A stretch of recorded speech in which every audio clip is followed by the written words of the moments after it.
Nagngangalit na apoy ang tumupok sa bahay na ito sa barangay Ambangaw sa Danga Mountain Province. Ang insidente nangyari kahapon June 15, bandang alas 11 ng umaga. Di nakita da kano, agap apuyon di ay adati asoknan.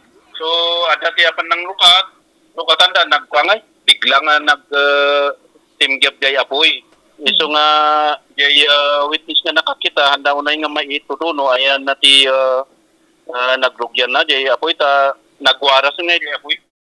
Ang insidente itinawag alas 11 ng umaga sa BFP sa Danga Mountain Province, pero dahil malayo ang lugar, inabot ang mga bombero ng 40 minuto bago sila makarating sa lugar.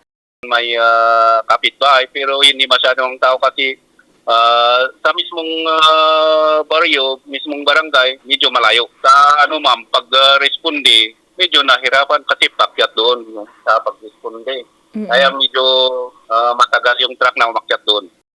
Dahil gawa sa light materials ang bahay, mabilis na kumalat ang apoy at idiniklara ang fire out bandang alas 11:50 ng umaga.